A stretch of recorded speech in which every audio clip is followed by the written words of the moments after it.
आज की इस वीडियो में सीखेंगे हैव का सभी प्रयोग इन इंग्लिश स्पीकिंग। हैव का सभी 14 प्रयोग जो 95% लोग नहीं जानते हैं। हैव को अलग अलग सिचुएशन में, कंडीशन में, स्ट्रक्चर्स के साथ, मीनिंग के साथ प्रयोग किया जाता है। जैसे हैव मीन्स कोई चीज खाना या पीना, हैव मीन्स करना, विश करना, काम करना, पास है, बीमारी होना, मजबूरी होना। इसी तरीके से बहुत सारे ऐसे सिचुएशन है, ऐसे कंडीशन है जहां पर हैव का प्रयोग किया जाता है। तो हैव का मतलब है किसी को विश करना। जब भी आप किसी को विश करते हैं वहां पर आप हैव का प्रयोग करते हैं। जैसे आपकी यात्रा अच्छी हो, आप किसी को स्टेशन छोड़ने जाते हैं तो आप उसको बोलते हैं आपकी यात्रा अच्छी हो, तो आप अंग्रेजी में बोल सकते हैं have a nice journey. Have a nice journey, आपकी यात्रा अच्छी हो। आपका दिन शुभ हो तो सेंटेंस बोलते हैं have a nice day. Have a nice day मतलब आपका दिन शुभ हो। इसी तरीके से हैव का मतलब है करना। अब करना के लिए भी हैव का प्रयोग होता है। करना के लिए हमारे पास वर्ब है डू, लेकिन डू के जगह पर हैव प्रयोग करेंगे, वो भी इस कंडीशन में। जैसे राहुल पार्टी कर रहा है, अब पार्टी करना के लिए डू भी प्रयोग किया जाता है, डू अ पार्टी। लेकिन आप डू के जगह पर अगर आप हैव अ पार्टी प्रयोग करते हैं तो इंग्लिश स्पीकिंग में आपको एक बेटर ऑप्शन मिल जाता है। जैसे Rahul is having a party, वो मजे कर रहा है, तो यहाँ पर बोलते हैं ही इज हैविंग एंजॉय या फिर he is having a fun. दोनों तरीके से बोला जाता है। हैव अ फन का मतलब भी होता है मजे करना। मजे करना इसे अंग्रेजी में बोलते हैं हैव अ फन। तो यहाँ पर करना के लिए हैव प्रयोग होगा। इस कंडीशन में आप जब भी करना के लिए वर्ब लगाएंगे तो आप हैव लगा सकते हैं। यूज ऑफ हैव, और यहाँ पर इसका मतलब है कोई चीज खाने के सेंस में, कोई चीज पीने के सेंस में आप हैव प्रयोग करेंगे। खाना के लिए हमारे पास वर्ब होता है ईट और पीना के लिए हमारे पास वर्ब होता है ड्रिंक। लेकिन इसके अलावे आप हैव प्रयोग करते हैं क्योंकि नेटिव स्पीकर भी इस कंडीशन में ईट के जगह पर हैव प्रयोग करते हैं। तो मैं खाना खा रहा हूं तो सेंटेंस बनाएंगे I am having food. I am having food, मैं खाना खा रहा हूं। तो खाने के लिए आप हैविंग के जगह पर आप ईटिंग भी कर सकते हैं, नो डाउट। लेकिन ईटिंग के जगह हैविंग करेंगे तो आपको एक बेटर ऑप्शन मिलता है। वे लोग शराब पीते हैं, तो सेंटेंस बनेगा they have wine. They have wine, वे लोग शराब पीते हैं, इस तरीके से बोलते हैं। तो पीना के लिए हमारे पास ड्रिंक है, ड्रिंक ड्रिंक वाइन भी बोल सकते हैं, ड्रिंक वाइन भी बोल सकते हैं। ड्रिंक वाइन मतलब शराब पीना। यहाँ पर ड्रिंक और ये ड्रिंक का मतलब शराब पीना भी होता है। ड्रिंक का मतलब सिर्फ शराब पीना और ड्रिंक मतलब पीना, दोनों मीनिंग इसका होता है। ड्रिंक मतलब शराब पीना भी और ड्रिंक मतलब पीना भी। अगर आप ड्रिंक के साथ कोई चीज लगा दें, जैसे ड्रिंक वाटर, यहाँ पर हो गया पानी पीना। लेकिन आप सिर्फ सेंटेंस में ड्रिंक तक छोड़ देते हैं तो ड्रिंक ऑब्वियस हो जाता है कि यहाँ पर शराब पीने की बात है। तो दे हैव वाइन, वे लोग शराब पीते हैं। शराब पीना हो, पानी पीना हो, खाना खाना हो, चाय पीना हो, वहां पर आप कर सकते हैं। चाय पीना के लिए हमारे पास ऐसे भी होता है, जैसे आप बोलते हैं take a tea. Take a tea मतलब चाय पीना। लेकिन टेक के जगह पर आप हैव भी प्रयोग कर सकते हैं। मतलब जहां जहां आप पीने की या खाने की बात करते हैं वहां पर आप हैव प्रयोग कर सकते हैं। हम लोग पिज्जा खाते हैं तो we have pizza. We eat pizza भी बोल सकते हैं, वी हैव पिज्जा भी बोल सकते हैं, नो डाउट। हैव का मतलब है बीमारी या दर्द होना। बीमारी होना या दर्द होना मतलब यहाँ पर है कि होना के सेंस में आप हैव प्रयोग करेंगे। जैसे मुझे दर्द हो रहा है तो सेंटेंस बनाएंगे आई एम हैविंग, मुझे हो रहा है अ पेन, दर्द। मेरा पेट दर्द हो रहा है, I am having a stomach एक। यहाँ पर हैविंग का मतलब है होना और ये हैव मतलब होता है होना, ये टेंस के अकॉर्डिंग हैविंग हो गया।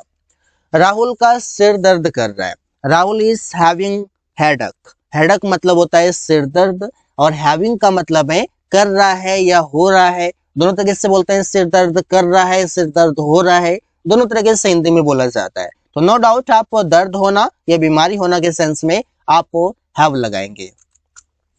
हैव का मतलब है करना, जैसे कोई एक्टिविटी करना। जैसे मैं नहाने जा रहा हूं तो सेंटेंस बनाएंगे I am going to have a bath. तो यहाँ पर जो हैव है, इस हैव का मतलब है करना, क्या करने जा रहा हूं, तो नहाने जा रहा हूं। हैव अ बाथ का भी मतलब होता है नहाना। कृपया बैठ जाइए, तो बोल सकते हैं have a seat please.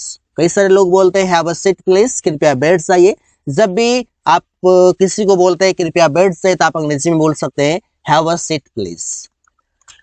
Have का मतलब है पास है, जैसे कि सब्जेक्ट हैज या हैव, इसके बाद ऑब्जेक्ट हो जाएगा। मतलब जो चीजें पास होगा वो आप यहाँ पर ऑब्जेक्ट के जगह पर लगा सकते हैं। जैसे मेरे पास एक कार है, आई हैव अ कार। अगर सब्जेक्ट सिंगुलर रहेगा तो हैज आएगा, नहीं तो हैव आएगा। राहुल के पास बहुत सारी किताबें हैं, राहुल हैज मेनी बुक्स। तुम्हारे पास बहुत सारा ज्ञान है, दैट मीन्स कि यू नो मेनी थिंग्स। तो यहाँ पर सेंटेंस बोलेंगे you have a lot of knowledge. A lot of का मतलब होता है बहुत सारा या बहुत। हैव का प्रयोग मजबूरी में भी करते हैं, जैसे कोई काम करना पड़ता है, कोई काम करना है, दोनों सेंस में करते हैं। और इसका स्ट्रक्चर इस प्रकार से होता है, सब्जेक्ट हैव या हैज के साथ आप टू लगाएंगे और इसके बाद वी वन आएगा, फिर ऑब्जेक्ट आएगा। मतलब जहां पर टू आ गया इसके बाद वी वन आएगा, और ये 90% केस में सही होता है। 10% ऐसे जहां पर कि टू के साथ वी फोर आ जाता है, लेकिन नहीं तो फिर वी वन आता है।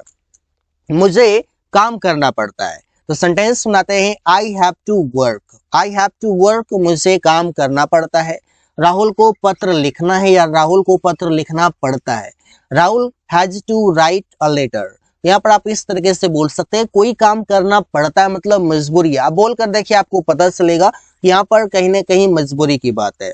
तुम्हें बाजार से सब्जी लाना है, you have to bring vegetables from market. यहाँ पर ब्रिंग टू वी वन आ गया और यहाँ पर हैव का प्रयोग हुआ है, क्योंकि यहाँ पर मजबूरी की बात है, यहाँ पर कंपल्सन की बात है।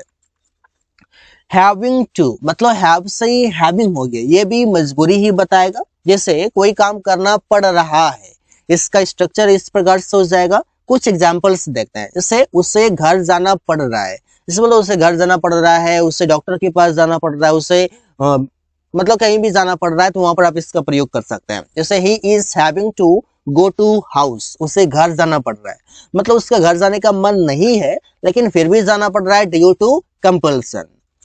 मुझे बाइक से जाना पड़ रहा है, I am having to go by bike. तो आई एम हैविंग मुझे करना पड़ रहा है, क्या करना पड़ रहा है, तो जाना पड़ रहा है। उसे घर में अकेले रहना पड़ रहा है, it is compulsion because nobody wants to live alone.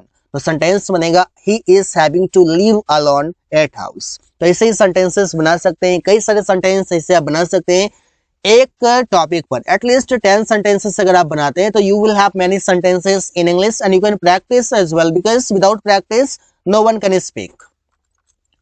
Have means कोई काम किया है या कोई काम कर चुका है। दो सेंस है आपके पास, दोनों तरीके से हिंदी में बोला जाता है। इसका स्ट्रक्चर इस प्रकार से हो जाएगा, सब्जेक्ट हैज या have plus we three plus object. जैसे राहुल बाजार जा चुका है, तो सेंटेंस बनाते हैं Rahul has going to market. यहाँ पर हैव हो या हैज हो, इसके बाद वी थ्री आएगा, क्योंकि ये सेंटेंस प्रेजेंट परफेक्ट टेंस का है और इसमें हैज और हैव का प्रयोग किया जाता है। तुम लोग अपना काम पूरा कर चुके हो, you have completed your work. You have completed your work, तुम लोग अपना काम पूरा कर चुके हो। राहुल ने परीक्षा पास कर लिया है, Rahul has passed the exam. तो इस तरीके से सेंटेंसेस बनाए जाते हैं। Use of had plus we three, मतलब हैव का ही हैड हो गया है। मतलब मैं बता दूं कि हैव जो है ये हैव का वी वन हैव होता है, हैव का वी टू हैड होता है, वी थ्री हैड होता है, वी फोर हैविंग होता है और वी फाइव हैज होता है। तो इस तरीके से यहाँ पर हैड के साथ वी थ्री होगा। ये सेंटेंस पास्ट परफेक्ट टेंस का है, कोई काम कर चुका था, कोई काम कर लिया था। इसका स्ट्रक्चर भी बहुत इजी है, सब्जेक्ट आएगा, हैड आएगा, सभी सब्जेक्ट के साथ हैड आएगा, इसके बाद वी थ्री प्लस ऑब्जेक्ट होगा। जिससे वो कार खरीद चुका था, he had bought a car. आप चाहे तो यहाँ पर परचेज भी कर सकते हैं, क्योंकि परचेज का भी मतलब खरीदना होता है। मैंने उससे पैसे दे दिया था, I had given him money. यहाँ पर गिवन हो वी थ्री है, बॉट हो वी थ्री है। राहुल घर जा चुका था, Rahul had gone to house, कोई काम कर चुका था, कोई काम कर लिया था, दोनों सेंस में आप प्रयोग कर सकते हैं। विल हैव प्लस V3 जो बताएगा कोई काम कर चुका होगा, कोई काम कर लिया होगा, इस तरीके से आप प्रयोग कर सकते हैं। मतलब फ्यूचर में आप हैव को प्रयोग करेंगे। Subject will have plus V3 plus object होगा, मतलब फ्यूचर परफेक्ट टेंस का सेंटेंस होगा जहां पर हैव का प्रयोग किया जाएगा। जैसे वो बाजार जा चुका होगा, फ्यूचर की बात है, मतलब समझ लीजिए कि शाम के अभी 3 बजे हैं और 3 बजे है और मैं बात कर रहा हूँ कि 4 बजे की, तो मतलब 4 बजे वो बाजार जा चुका होगा, मतलब ये 3 से 4 जो है ये 4 फ्यूचर टाइम है। इस तरीके से आपको समझना पड़ेगा, then it will be clear. He will have gone to market, वो बाजार जा चुका होगा, उसने पैसे दे दिया होगा, फ्यूचर की बात है, मतलब कि आप बोल सकते हैं कि अभी मैं बात कर रहा हूँ और वो आने वाले समय की बात हो रहा है, तो सेंटेंस होगा ही विल हैव गिवन मनी। तो विल हैव के साथ V3 जैसे आप लगाते हैं तो ये बताता है कि आने वाले समय में कोई काम कंप्लीट होगा। प्रिया गाना गा चुकेगी, प्रिया will have sung a song, मतलब आप बात कर रहे हैं कि अभी बज रहे हैं 9 और 9 बज रहे हैं और मैं बात कर रहा हूँ कल के 10 बजे की, तो मैं कह सकता हूँ कि वो 10 बजे तक गाना गा चुकी होगी। तो इस तरीके से अगर आप टाइम लगा देंगे तो ये और कॉन्सेप्ट क्लियर हो जाता है, नहीं तो आप इस तरीके से समझना पड़ेगा कि प्रिया will have sung a song. Use of had to जो बताता है कि कोई काम करना था, कोई काम करना पड़ता था, दोनों सेंस के लिए, और दोनों ये सेंटेंस जो है ये मजबूरी को बताता है कि कोई काम मजबूरी वश आपको पास्ट में करना पड़ता था, या कोई काम करना था, या कोई काम करना पड़ा, तीनों सेंस में बोला जाता है।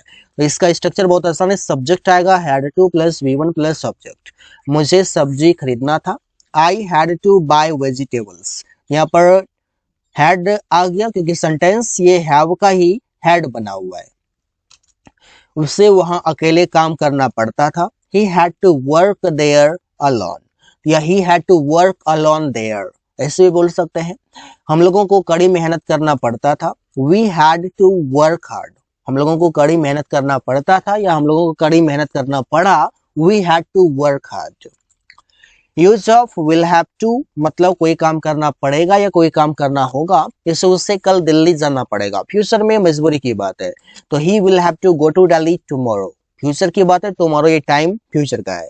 राहुल को एक किताब खरीदना होगा, Rahul will have to buy a book, तुम्हें रोज सुबह में टहलना होगा, मतलब जिससे होता है ना जिसका तबीयत खराब हो जाता है, डॉक्टर एडवाइस करते हैं कि तुम्हें सुबह में टहलना होगा, तो you will have to walk daily in the morning. इस तरीके से सेंटेंसेस बनाए जाते हैं। So guys, thanks for watching. That's all for today.